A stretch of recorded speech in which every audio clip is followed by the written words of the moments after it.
पाकिस्तान ने एक बार फिर से भारत को बदनाम करने की साजिश की। इस बार पाकिस्तान की सत्ता में बैठे लोग ही नहीं बल्कि इमरान खान ने भी खूब झूठ बोला। यहां तक कि पाकिस्तान की आर्मी भी पीछे नहीं रही और उसने भी भारत के खिलाफ साजिश वाला प्रोपेगेंडा शुरू किया। आखिरकार वही हुआ जो होना था। भारतीय विदेश मंत्रालय एक्टिव हुआ और पाकिस्तान को आईना दिखा दिया।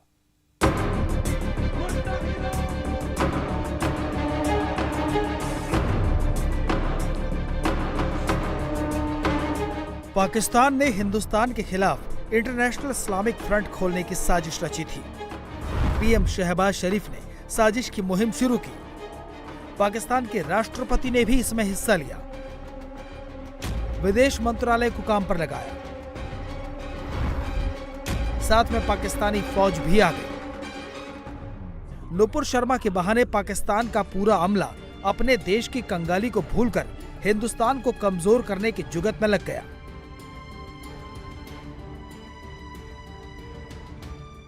हजूर सल्लल्लाहु अलैहि वसल्लम आका करीम की हुर्मत, इज़्ज़त और हुर्मत के लिए हम कटने को भी तैयार हैं, मरने को भी तैयार हैं और इसके ऊपर किसी किस्म की कोई चीज़ जो है वो बर्दाश्त से बाहर है। ये बीजेपी की जो जहनीत है, उनकी जो पस्त जहनीत है, शरपसंदी बीमार जहन की ये अक्कासी करता है। तो इसकी मैं शदीद मजम्मत भी करती हूँ और ये भी बताना चाहती हूँ कि जो इंडियन एम्बेसी में चार्ज डी अफेयर्स हैं उनको भी डिमार्च किया गया है और वज़ीर आज़म की सतह के ऊपर भी इसकी कॉन्डमनेशन आई है और तमाम पॉलिटिकल पार्टीज़ जो इस वक्त कोलिशन में हैं और इसमें कोई तफरीक नहीं बल्कि ये हर मुसलमान की जो दिल की इस वक्त फीलिंग है ये उसकी भी अक्कासी करता है।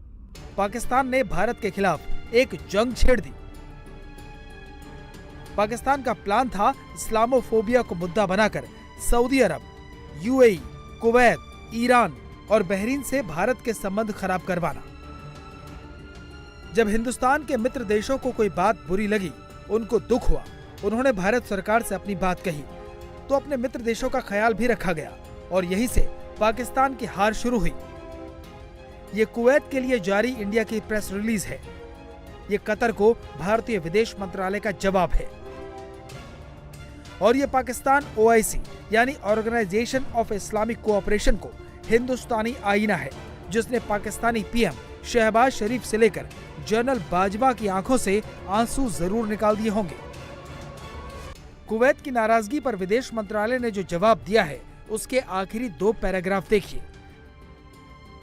लिखा है, निहित स्वार्थ जो भारत कुवैत संबंधों के खिलाफ हैं, इन अपमानजनक टिप्पणियों का उपयोग करके लोगों को उकसाते रहे हैं।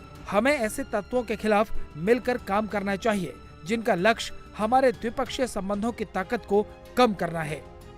अब जरा देखिए, बिल्कुल यही लाइन कतर को बताई गई है। एक तरफ कुवैत कतर से कहा गया हमारी दोस्ती को कमजोर करने की साजिश की जा रही है, वहीं पाकिस्तान और ओआईसी को उसकी हैसियत दिखा दी गई। ये पाकिस्तानी साजिश को हिंदुस्तान का जवाब है जिसका 2nd पैराग्राफ पढ़िए। अल्पसंख्यकों के अधिकार का लगातार उल्लंघन करने वाले एक देश का किसी दूसरे देश में अल्पसंख्यकों के साथ हो रहे व्यवहार को लेकर टिप्पणी करना किसी के गले नहीं उतर रहा। पाकिस्तान में हिंदुओं, सिखों, ईसाइयों, अहमदिया समेत अन्य अल्पसंख्यक समुदायों के सुनियोजित उत्पीड़न की गवाह रही है। पाकिस्तान का हथियार है ओआईसी। भारत में एक बार फिर ओआईसी ने दखल देने की कोशिश की और एक बार फिर ओआईसी को बाहर का रास्ता दिखा दिया गया। हमने ऑर्गेनाइजेशन ऑफ इस्लामिक कोऑपरेशन प्रमुख की ओर से भारत को लेकर दिए गए बयान देखे। भारत सरकार ओआईसी प्रमुख के गैर जरूरी और संकुचित मानसिकता वाले बयान को पूरी तरह खारिज करती है। जब भारत के मुस्लिम मित्र देशों ने नाराजगी जताई तो कुछ लोग भारत में ये नैरेटिव सेट करने लगे कि गल्फ देशों के सामने भारत झुक गया। जब दुनिया को दिखाना है हम एक हैं, तो राहुल गांधी अलग ही लाइन पर चल पड़े। राहुल गांधी ने 3 लाइन में अपनी बात खत्म की, लेकिन रणदीप सुरजेवाला ने बैक टू बैक 10 ट्वीट किए। पूरा ट्विटर पेज मोदी, मुस्लिम वर्ल्ड, कमजोर फॉरेन पॉलिसी पर भर डाला। सिर्फ ये कि उनको पार्टी से निकालना चाहिए था, बल्कि उनके खिलाफ कानूनी कार्रवाई करनी चाहिए। और जो बड़ी तकलीफ है वो ये है कि भारत सरकार अरब दुनिया के दबाव में ये कदम उठा रही है।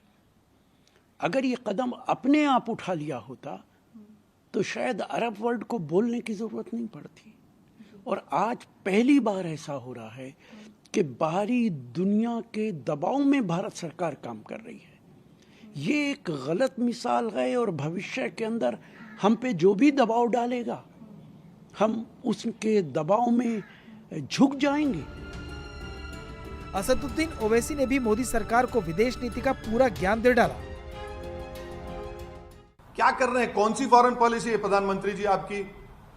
56 इंच की सीना की फॉरेन पॉलिसी। आपने देश की फॉरेन पॉलिसी को बर्बाद कर दिया। जो डोमेस्टिक हेड पॉलिटिक्स है वो फॉरेन पॉलिसी को आप कन्वर्ट कर दिए उसको, और उसका खैमियाजा हम देख रहे हैं कि कभी ऐसा नहीं हुआ कि देश के एम्बेसडर्स को कंट्रीज बुलाकर कह रहे हैं कि आपने गलत कहा, डिमार्च दे रहे हैं कि आप माफी चाहिए, आप माफी चाहिए। ईरान के फॉरेन मिनिस्टर आइंदा हफ्ते आने वाले हैं। ईरान हमारे देश के एम्बेसडर को बुलाकर बोलता है कि आपने प्रॉफेट मोहम्मद सल्लल्लाहु अलैहि वसल्लम की इंसल्ट की है, माफी चाहिए। वाइस प्रेसिडेंट खतर में है, उनकी खतर मौजूदगी में एम्बेसडर को बुलाकर कहा जाता है कि इतनी बड़ी बेइज्जती भारत की। कौन सी फॉरेन पॉलिसी है? और मैं फॉरेन मिनिस्टर से पूछना चाह रहा हूं, India's internal matters now what is this, please tell us, बताइए। हमारा देश का अंदरूनी मामला आप सब जगह बोलते हैं जयशंकर साहब, ये कौन सा इंटरनल मैटर हो गया अब ये? इंडिया टीवी हर वक्त हर जगह डाउनलोड करने के लिए सर्च करें India TV news Google play store या ऐप स्टोर पर।